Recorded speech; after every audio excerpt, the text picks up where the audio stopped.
त्याकडच्या निलंबित पोलीस उपनिरीक्षक रणजित कासले याला बीड पोलिसांनी ताब्यात घेतलंय।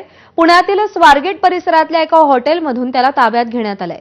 कालच तो दिल्लीहून पुण्यात विमानानं आला। पुण्यात विमानतळावरही त्यानं पुन्हा गंभीर आरोप केले होते।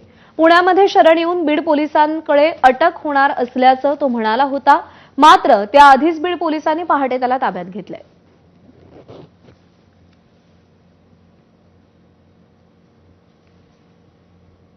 शरण जाण्याआधीच कासलेला बीड पोलिसांनी ताब्यात घेतलेला आहे। वाल्मिक कराडच्या एन्काउंटरचे सगळे पुरावे आपल्याकडे आहेत, आपल्याला एन्काउंटर करण्यासाठी सांगितलं होतं, त्याची चर्चा बंद दाराआड झाल्याचे सगळे पुरावे आपल्याकडे आहेत, असं रणजित कासलेनं म्हटलेलं होतं। अनेक विविध व्हिडिओ करून आरोप करण्यात आलेले होते आणि आपल्याला वाल्मिक कराडचं एन्काउंटर करण्यासाठी सांगितल्याचं कासलेलं म्हणालं होतं आणि त्यानंतर एकच खळबळ माजलेली होती आणि यापुढे बीड पोलिसांना शरण जाणार असल्याचं त्यांनी सांगितलं होतं। काल पुणे विमानतळावरती तो आला, दिल्लीहून तो पुणे विमानतळावर आला आणि त्यानंतर बीड पोलिसांनी त्याला स्वारगेटमधल्या एका हॉटेलमधून ताब्यात घेतलेलं आहे।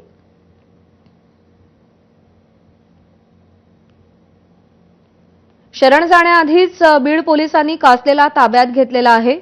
त्यामुळे आता चौकशीतून नेमकं पुढे काय समोर येतं हे पाहणं अत्यंत महत्त्वाचं आहे।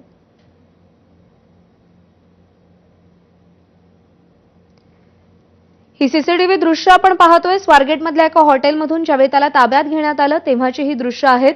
बीड पोलिसांनी कासलेला पुण्यातल्या स्वारगेटमधल्या एका हॉटेलमधून ताब्यात घेतलेलं आहे। निलंबित पोलीस उपनिरीक्षक रणजित कासलेला बीड पोलिसांनी ताब्यात घेतलाय।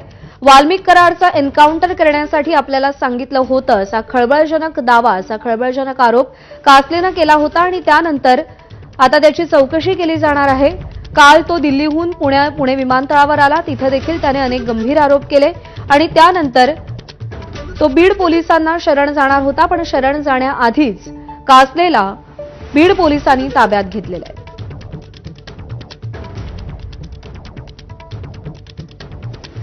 मिकी